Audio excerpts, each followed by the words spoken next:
trabaho, lahat pinapantayan niya. Marunong siya makisama. Yun ang importante. Last na lang. Yes. Kasi he looks up to you daw, sabi niya. Talaga? Ano ba, may mga pointers ka ba sa kanya in terms of acting, in terms of pakikisama sa industriya, may mga ganun ka bang share sa kanya? Naalala ko may sinabi ako kasi mahihain siya eh. So, sabi ko sa industry natin, mahirap maging mahihain kasi nagiging iba yung impression ng tao. Parang pwedeng isipin suplado ka. Baka ganun ang intindi. Pero sa to, mahihain talaga yung bata. Siyempre, baguhan, di ba? So, nangangapa. So, sinabihan ko lang siya, sabi ko, kahit mahirap para sa'yo na maging mahiya, kailangan mo talagang makisama. So, parang siguro yun nga, sabi niya, in-observe niya ako. Natutuwa nga kasi nasabi pala niya yun sa bawat interviews niya. So parang talaga nakikinig yung bata, di ba? Parang, kasi ganun din ako eh. Nagsimula ako ng ganun. Ang problema lang namin, gwapo siya. Makapal ang mukha ko. So yun yung... Parehas naman. Yun yung kinalakihan ko naman. So nagsimula ako. So, pero may mga nagsabi rin sa akin, kailangan mong ikaw ang lalapit, especially sa mga seniors. Ikaw ay magpapakilala doon sa mga seniors. Kasi nga baguhan tayo. Bilang respeto. Bilang respeto. Thank you. Salamat po. Congratulations.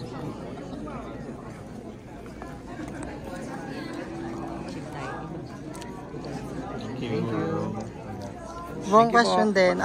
Matagal ka na huling gumawa ng comedy project. Like, ngayon na lang pagbabalik mo sa Cinemalaya pa. So, asahan ba namin na magkakaroon ka pa ng mga susunod pang projects na comedy? Sobrang na-miss ko talaga umacting. Sobrang na-miss ko. Kaya nung nilapit talaga sa akin to, and then Cinemalaya, talagang hindi na kami nagdalawang isip na tanggapin. Kasi talagang pangarap ko dati pa, magkaroon ako ng isang project man lang sa Cinemalaya. Tapos, eto pa yung nataon. Very perfect. Oo. Parang may challenging eh. Kasi,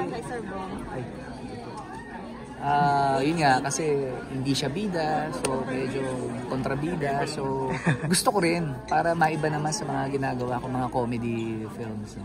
So, ayun, sobrang nakakatuwa. And nabanggit mo, this is your first time being a Cinemalaya. So, yes. How does it feel na yun? Naging after all these years sa industry, ngayon naging part ka ng Cinemalaya. Actually, nagulat ako kasi kung papanoodin mo yung movie. It's a fantasy, it's a comedy. Kumbaga, naiba na siya sa mga ginagawa ng Cinemalaya films, diba? Agree. Iba yung atake. Sabi ko, pwede nga siya parang mainstream. Yes, may exactly. like that. Pang mainstream chain dating. Pero ang laking tuwa namin na napili siya at napasama siya sa Cinemalaya. Kaya nga, sana nga din, bukod sa Cinemalaya, sana rin makatawid sa mainstream para mas ma-share commercial pa. rin. Maging Maybe commercial. part 2, mainstream na. Sana po, magdilang anghel kayo. Sana nga po, magkaroon ng part 2. Pero possible ba magkaroon siya ng commercial release? Since ang daming lalo ng mga fans ni JM. Actually, grabe yung fans ni JM. Grabe, sobrang supportive. Ako rin, tuwa rin ako sa mga sumusuporta sa akin. Actually, meron sila sa kabila, nagpa-black screening sila. Wow. Kumbaga yung suporta nila, tumawid kay JM. Kaya natutuwa ako. And sana nga, pinag-usapan makatawid sana sa mainstream. Siyempre, gusto rin ng producer yon, diba? Para din, kasi siyempre, ang Cinemalaya, alam mo, sayang nga dahil ang gaganda ng mga pelikula ng Cinemalaya tapos meron lang silang araw. Araw lang. Isang linggo actually. Isang linggo. So, nakakahinayang na sana. Ang gaganda ng mga pelikula, ang dami mga bagong artista, ang dami magagaling na artista, pati director, writer. Sana mas bigyan pa ng oras, di ba? Bigyan pa ng araw para mas marami pang makapanood. And nag-expect ka rin po ba ng awards dito sa wala na ako, hindi na ako child na rated? Ako nagpapasalamat kung meron, di ba? Pero hindi ko na hinahangad. Basta ako mabigay ko lang yung best ko sa lahat ng mga ginagawa kong proyekto.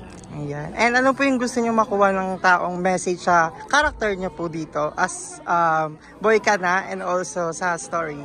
Siguro yung sino yung mga nakikilala mo, yung matagal mong kasama, yun ang paniwalaan mo. Kasi iba kwento lang di ba? Meron ka idolo, meron nangangako sa'yo, iba-iba Pero hindi mo naman nakakilala. Tapos sa huli magsisisi ka. Kapag niniwala mo superhero, pero sa totoong buhay Bida kontrabida ka dito. Wala pala. Yes po, opo. Kaya po natutuwa po ako sa aking karakter. Kaya yung mas malapit sa buhay mo, tulad ng nanay mo, mga magulang mo, yun ang mas mahalin mo. Kasi yung kilala mo yung wala bata ka. Diba?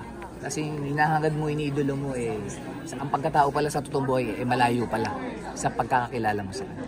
Yan. And Sir Bong, kamusta naman po katrabaho si JM? Nako, Since asa bagong, at this is first lead role niya talaga eh. Napakabait na bata, napaka-professional, so wala akong masabi. So lahat ng mga ina-advise sa kanya, lahat ginagawa niya, nakikinig siya, saka mukhang mahaba ang PC at magiging buhay sa artista ng batang.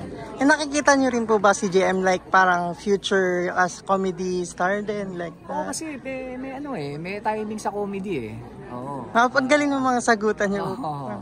Ano po ba? Parang pwede po ba kami magkwento? Adlib po ba yung iba doon? Or parang... Yes, si Direct Team, yun ang maganda sa kanya. May mga hinahayaan kanya. Basta nandun lang tayo sa story at sa character. So wala naman siyang problema pagdating. Congratulations po. Salamat And po, invite everyone na Yes, to watch. sa lahat po na nakikinig ngayon at nanonood ngayon, sana po manood po kayo ng Child number 82, Anak ni Boy Ka Na. Showing na po yan at ito po yung official entry ng Cinemalaya. Salamat Thank you po. po. Picture na lang.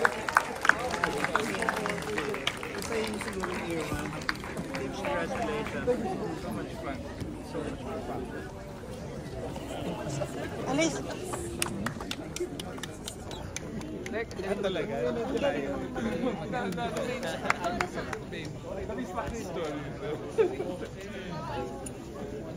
Sige, congrats.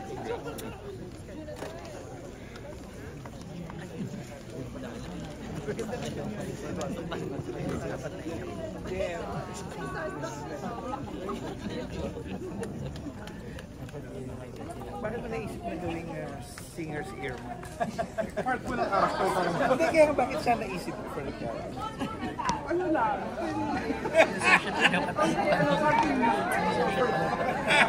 Kasi na hindi niya pagkitang mo.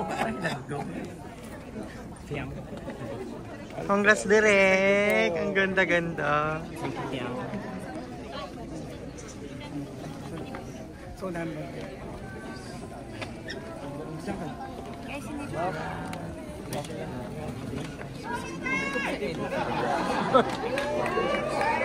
Jonathan! Hindi ako po kayo manood ng Child number 82, ang Anak ni Boy Ka Na. Picture lang po. Ito ako dito. Wala kasi sa Sandwich. Napakahusay po. Pwede po pa picture. JM, kamusta after second time watching with the crowd na sobrang ang galing? Nandito pa rin siya. Ang galing. Ang ganda ng final out. Yeah. And na-feel mo rin ba na pwede kang manalong best actor? Kasi hindi, ang galing mo talaga. As in,